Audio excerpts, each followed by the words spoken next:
सत्यवादी महाराज सूर्यवंश में त्रिशंकु बड़े प्रसिद्ध राजा हुए हैं। उनके पुत्र हुए महाराज हरिश्चंद्र। महाराज इतने प्रसिद्ध सत्यवादी और धर्मात्मा थे कि उनकी कीर्ति से देवताओं के राजा इंद्र को भी डाह होने लगी। इंद्र ने महर्षि विश्वामित्र को हरिश्चंद्र की परीक्षा लेने के लिए उकसाया। इंद्र के कहने से महर्षि विश्वामित्र जी ने राजा हरिश्चंद्र को योग बल से ऐसा स्वप्न दिखलाया कि राजा स्वप्न में ऋषि को सब राज्य दान कर रहे हैं। दूसरे दिन महर्षि विश्वामित्र अयोध्या आए और अपना राज्य मांगने लगे। स्वप्न में किए दान को भी राजा ने स्वीकार कर लिया और विश्वामित्र जी को सारा राज्य दे दिया। महाराज हरिश्चंद्र पृथ्वी भर के सम्राट थे। अपना पूरा राज्य उन्होंने दान कर दिया था। अब दान की हुई भूमि में रहना उचित न समझकर स्त्री तथा पुत्र के साथ वे काशी आ गए, क्योंकि पुराणों में यह वर्णन है कि काशी भगवान शंकर के त्रिशूल पर बसी है। अत वह पृथ्वी में होने पर भी पृथ्वी से अलग मानी जाती है। अयोध्या से जब राजा हरिश्चंद्र चलने लगे तब विश्वामित्र जी ने कहा, जब तप दान आदि बिना दक्षिणा दिए सफल नहीं होते। तुमने इतना बड़ा राज्य दिया है तो उसकी दक्षिणा में 1000 सोने की मोहरें और दो। राजा हरिश्चंद्र के पास अब धन कहाँ था। राज्य दान के साथ राज्य का सब धन तो अपने आप दान हो चुका था। ऋषि से दक्षिणा देने के लिए 1 महीने का समय लेकर वे काशी आए। काशी में उन्होंने अपनी पत्नी रानी शैव्या को एक ब्राह्मण के हाथ बेच दिया। राजकुमार रोहिताश्व छोटा बालक था। प्रार्थना करने पर ब्राह्मण ने उसे अपनी माता के साथ रहने की आज्ञा दे दी।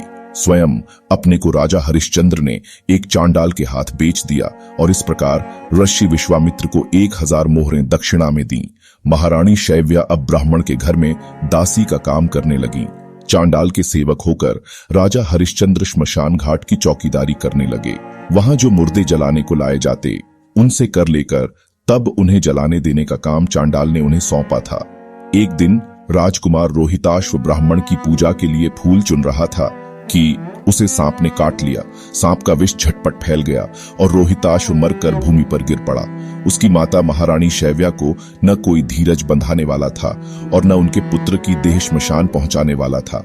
वे रोती बिलखती पुत्र की देह को हाथों पर उठाए अकेली रात में श्मशान पहुंची।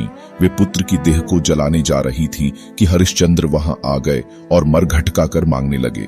बेचारी रानी के पास तो पुत्र की देह ढकने को कफन तक नहीं था। उन्होंने राजा को स्वर से पहचान लिया और गिड़गिड़ाकर कहने लगी, महाराज, यह तो आपका ही पुत्र मरा पड़ा है, मेरे पास कर देने को कुछ नहीं है। राजा हरिश्चंद्र को बड़ा दुख हुआ, किंतु वे अपने धर्म पर स्थिर बने रहे। उन्होंने कहा, रानी, मैं यहाँ चांडाल का सेवक हूँ। मेरे स्वामी ने मुझे कह रखा है कि बिना कर दिए कोई यहाँ मुर्दा न जलाने पावे। मैं अपने धर्म को नहीं छोड़ सकता। तुम मुझे कुछ देकर तब पुत्र की देह जलाओ। रानी फूट फूट कर रोने लगी और बोली, मेरे पास तो यही एक साड़ी है जिसे मैं पहने हूँ, आप इसी में से आधा ले लें। जैसे ही रानी अपनी साड़ी फाड़ने चली वैसे ही वहां भगवान नारायण, इंद्र, धर्मराज आदि देवता और महर्षि विश्वामित्र प्रकट हो गए। महर्षि विश्वामित्र ने बताया कि कुमार रोहित मरा नहीं है, यह सब तो ऋषि ने योग माया से दिखलाया था। राजा हरिश्चंद्र को खरीदने वाले चांडाल के रूप में साक्षात धर्मराज थे। सत्य साक्षात नारायण का स्वरूप है। सत्य के प्रभाव से राजा हरिश्चंद्र महारानी शैव्या के साथ भगवान के धाम को चले गए। महर्षि विश्वामित्र ने राजकुमार रोहिताश्व को अयोध्या का राजा बना दिया। यह थी बहुप्रसिद्ध सत्यवादी राजा हरिश्चंद्र की कहानी। दोस्तों, ऐसे ही पौराणिक कहानी के लिए चैनल सुविचार को सब्सक्राइब करें और अपने दोस्तों के साथ शेयर करें।